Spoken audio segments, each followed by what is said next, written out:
अस्सलाम वालेकुम नाजरीन। जनरल रिसर्च टीवी के हिस्ट्री सेगमेंट में खुश आमदीद। हम आपके लिए लेकर आते हैं रिसर्च बेस्ड हिस्टोरिकल वीडियोस।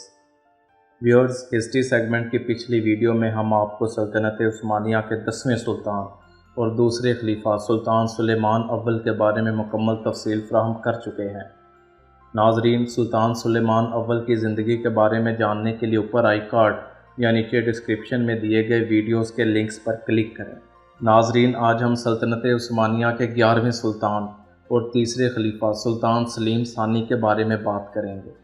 नाजरीन, सुल्तान सुलेमान अव्वल के बाद सल्तनत एक ऐसे फरमारवा के हाथ में आई जो किसी तरह इसका अहल न था। सुलेमान अव्वल ने सल्तनत उस्मानिया को हर हैसियत से पाया कमाल तक पहुंचा दिया था। जिस सल्तनत की बुनियाद 13वीं सदी ईस्वी में उस्मान ने रखी थी, उसका तकमीली पत्थर 16वीं सदी में सुलेमान अव्वल के हाथ से रखा गया। 300 बरस की मुद्दत में ये सल्तनत, जो इब्तदा में अनातोलिया की चंद जगीरों पर मुश्तमिल थी, मक्का मुअज़्ज़मा से बौदा तक और बगदाद से अलजज़ाइर तक फैल गई थी। लेकिन सुलेमान अव्वल की वफ़ात के बाद इसका ज़वाल शुरू हो गया। सल्तनत अपनी क़ुव्वत में रोज़ ब रोज़ घटती गई। इस ज़वाल के असबाब ख़ारजी और दाखिली दोनों थे। 15वीं सदी से यूरोप की मसीही सल्तनतों में नुमाया तरक्की ज़ाहिर होने लगी। रूस की सल्तनत, जो पहले अपने ज़वाल की मंजिलें तय कर रही थी, 16वीं सदी से महज़्ज़ब और ताकतवर सल्तनतों में शुमार की जाने लगी। सल्तनत उस्मानिया की हमसाया सल्तनत होने की वजह से इन दोनों का तसादुम ज़रूरी हो गया था, और 16वीं सदी के बाद यूरोप की जिन हुकूमतों ने सल्तनत उस्मानिया पर हमले शुरू कर दिए, उनमें रूस सबसे आगे था। लेकिन मसीही सल्तनतों का कोई भी इत्तेहाद सल्तनत उस्मानिया को ज़्यादा नुकसान नहीं पहुंचा सकता था अगर खुद निज़ाम सल्तनत में अंदरूनी तौर पर फसाद पैदा ना हो गया होता। सल्तनत उस्मानिया के ज़वाल की बुनियाद सुलेमान ही के दौरे हुकूमत में पड़ चुकी थी, लेकिन उसकी गैर मामूली और अज़ीमुश्शान शख्सियत ने इन खराबियों को ज़ाहिर ना होने दिया, जो इसके जानशीनों के दौरे हुकूमत में तेज़ी के साथ बढ़ती गई। सुलेमान अव्वल के बाद जितने भी सुल्तान तख्त नशीन हुए, उनमें से कोई भी इतनी वसी सल्तनत की, जो 3 बर-ए-आज़मों में फैली हुई थी और जिसमें तकरीबन 2 दर्जन मुख्तलिफ नस्लें और कौमें आबाद थीं, फरमारवाई का अहल न था। नाअहलों की इस तवील फहरिस्त में सबसे पहला नाम सलीम सानी का नज़र आता है, जिसने अपने मुख्तसर दौरे हुकूमत को अय्याशी की नज़र कर दिया और अमूर सल्तनत से मुँह मोड़कर अपना तमाम वक़्त ऐशो इशरत में ज़ाया कर दिया। ये पहला उस्मानी ताजदार था जो मैदान जंग में जाने से गुरेज करता था और जिसमें सल्तनत के इंतज़ामात को संभालने की कोई काबिलियत न थी। लेकिन सलीम की तख्त नशीनी के साथ ही सल्तनत का ज़वाल नुमाया नहीं हुआ था। जो सल्तनत 300 बरस की तरक्की के बाद सुलेमान अव्वल के ज़माने में अपने कमाल अरूज तक पहुँची थी, उसमें अचानक ज़वाल का नमूदार हो जाना मुमकिन न था। सुलेमान अव्वल की वफ़ात के बाद भी तमाम मुल्की और फ़ौजी इंतज़ामात चंद सालों तक इस्तेहकाम के साथ बदस्तूर कायम रहे और मुतअद्दिद वज़रा और ओहदेदारान, जो सुलेमान अव्वल के तरबियती याफ्ता थे, बदस्तूर सल्तनत की खिदमत करते रहे। जब तक ये वज़रा मुल्की और फ़ौजी हुकाम ज़िंदा रहे, सल्तनत का ज़वाल ज़ाहिर ना हो सका, बल्कि तकरीबन 12 साल तक हदूद सल्तनत में इजाफ़ा ही होता गया। इन वज़रा में मोहम्मद सुकलली ही सल्तनत का हकीकी फरमारवा था। मोहम्मद सुकलली के पेश नज़र 2 अहम तजवीज़ें थीं। वो खाकनाई स्विज़ में एक नहर खोदकर बहरे अहमर और बहरे हिंद को मिला देना चाहता था, ताकि तुर्की बेड़े इन दोनों समंदरों में आसानी के साथ दाखिल हो सकें। दूसरी तजवीज़ दरियाए डॉन और दरियाए वालगा को एक नहर के ज़रिए से मिलाने की थी। ये दोनों दरिया रूस से निकलकर दूर तक मतवाज़ी खतूत में बहते आते थे और एक मुकाम पर एक दूसरे से इस कदर करीब हो जाते थे कि दरमियानी फासला सिर्फ 30 मील तक रह जाता। वहाँ पहुँचकर फिर वो अलहदा हो जाते और एक बहरे अज़फ़ में शामिल हो जाता और दूसरा बहरे कास्पीन में। इन दरियाओं को एक नहर के ज़रिए से इस मकाम पर मिला देने से, जहाँ दरमियानी फासला सिर्फ 30 मील रह जाता था, तुर्की जहाज़ों के लिए दरियाए डॉन और दरियाए वालगा से गुज़र कर बहरे कास्पीन में पहुँच जाना और वहाँ से सूबा तबरेज़ पर हमला आवर होना, जो सल्तनत ईरान का मकबूजा था, बहुत आसान हो जाता था।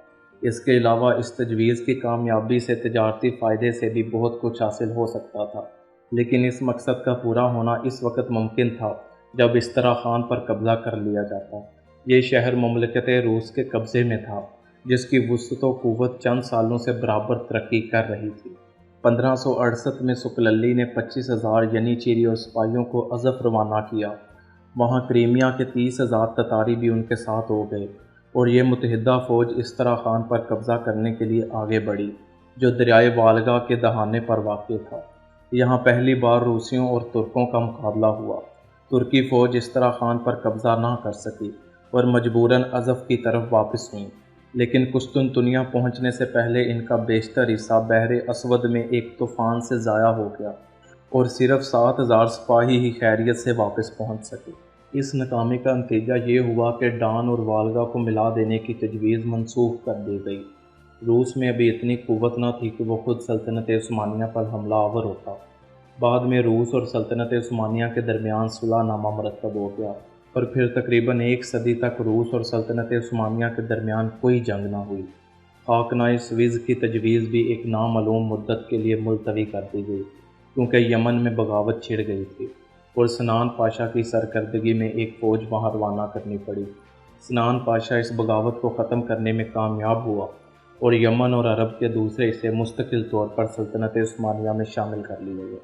یمن کی دوبارہ فتح کے بعد سکللی نے تونس کو اسپینیوں کے پنجے سے چھڑانے کے لیے 1569 میں الوج پاشا کو الجزائر کا حاکم بنا کر اس کی سرکردگی میں ایک ترکی بیڑا روانہ کیا۔ الوج پاشا نے اسپینیوں کو شکست دے کر شہر پر قبضہ کر لیا، لیکن اسپینی فوج قلعے میں محصور ہو گئی اور 1574 تک اس پر قابض رہی۔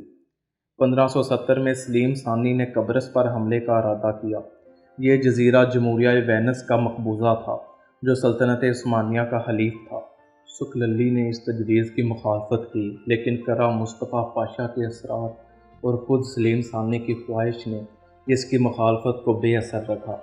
چنانچہ 1570 میں مصطفیٰ پاشا نے 1,00,000 فوج کے ساتھ قبرص پر چڑھائی کی۔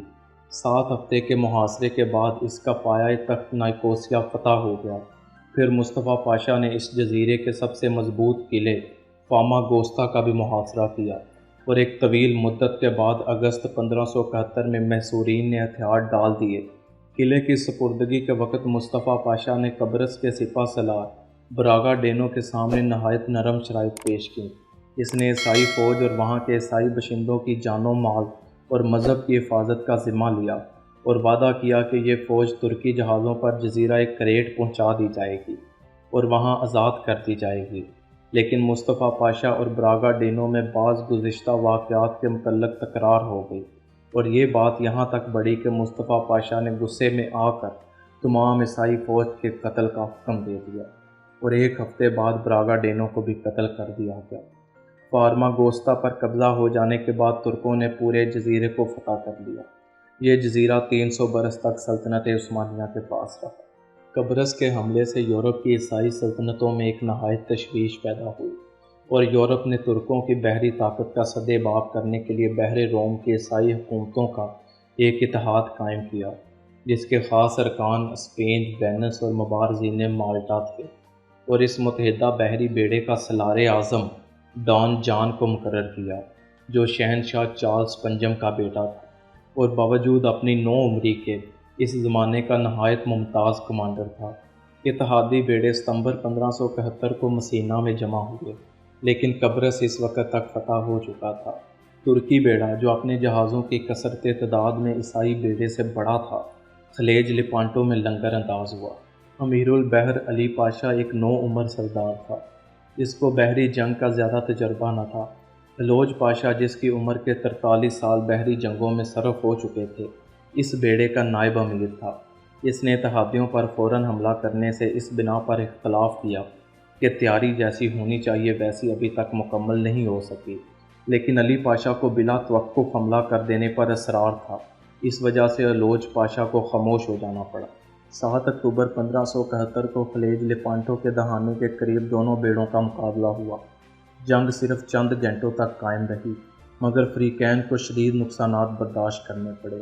دونوں بیڑے ایک دوسرے کے اس قدر قریب آ گئے کہ تلوار کی لڑائی ہونے لگی، جس میں امیر البحر علی پاشا شہید ہو گیا۔ عیسائیوں نے اس کا سر کاٹ کر جہاز پر لٹکا دیا۔ یہ دیکھ کر ترکوں کے قدم اکھڑ گئے اور الوج پاشا کی کوشش کے باوجود انہیں بری طرح شکست ہوئی۔ अलौज पाशा बमुश्किल 40 जहाज़ों को लेकर सलामती के साथ वहाँ से निकल सका। बाकी पूरा तुर्की बेड़ा, जिसके जहाज़ों की तादाद 266 थी, ईसाइयों के कब्ज़े में आ गया। ख्याल था कि इत्तेहादी अपनी अज़ीमुश्शान कामयाबी से फ़ायदा उठाकर आगे कदम बढ़ाएंगे, लेकिन इस फतह से वो कुछ ऐसा मुतमिन हुए कि फ़ौरन अपने अपने मुल्क को रवाना हो गए और वहाँ पहुंचकर खुशियां मनाने लगे। बरखिलाफ़ इसके तुर्कों ने फ़ौरन इस नुकसान की तलाफ़ी शुरू कर दी। सलीम सानी ने भी, जो अमूमन ऐशो इशरत में सरशार रहता था, अपनी जेब से एक कसीर रकम अता की और अपने महल के बाग का एक हिस्सा नए जहाज़ों की तमीर के लिए दे दिया। चुनाचे 168 जहाज़ों की तमीर फ़ौरन शुरू कर दी गई और चंद महीनों में हैरत अंगेज़ तौर पर ये नए जहाज़ तैयार हो गए। 1572 में इत्तेहादी बेड़ा फिर बहरे रोम के मशरकी हिस्से में जमा हुआ। अलौज पाशा अपने नए बेड़े के साथ इसके मुकाबले के लिए निकला, लेकिन इसने खुद हमला करना मुनासिब नहीं ख्याल किया और इत्तेहादियों की पेश कदमी का इंतज़ार करता रहा। इत्तेहादी तुर्कों की इस खिलाफ तवक्का तैयारी से बज़ाहिर इस कदर हैरान हुए कि उनकी तरफ से भी कोई हमला न हुआ और अलौज पाशा अपने पूरे बेड़े के साथ वापस आ गया। 1573 में वेनिस ने सल्तनत उस्मानिया से सुलह की गुफ्तगू शुरू की। हस्बे ज़ेल मुआहिदा मुरतब हुआ। वेनिस ने न सिर्फ कब्रस की फतह और इस पर सल्तनत उस्मानिया का कब्ज़ा तस्लीम कर लिया, बल्कि इसको हासिल करने में जो अखराजात सल्तनत उस्मानिया को बर्दाश्त करने पड़े और जिनका तखमीना 3 लाख था, इनकी अदायगी भी मंजूर की। जज़ीरा ज़ांता के लिए जमहूरिया वेनिस अब तक 500 सिक्के खराज अदा करती थी। इस माहदे की रूह से खराज की मकदार 1500 सिक्के मुकर्रर हो गई। वेनिस और सल्तनत उस्मानिया की सुलह के बाद डॉन जॉन एक स्पेनी बेड़े के साथ तूनस पर हमलावर हुआ और आसानी के साथ शहर को फतह कर लिया। उसने तूनस में एक जदीद किला तमीर करवाया और स्पेनी सिपाहियों का एक ताकतवर दस्ता वहां छोड़कर खुद वापस चला गया। इस वाक़े की खबर जब कुस्तुनतुनिया पहुंची तो सुकलली ने अलौज पाशा को एक ज़बरदस्त बेड़े के साथ रवाना किया। अलौज पाशा ने स्पेनियों को शिकस्त दी और तूनस के पूरे सूबे पर कब्ज़ा करके इसे सल्तनत उस्मानिया में शामिल कर लिया।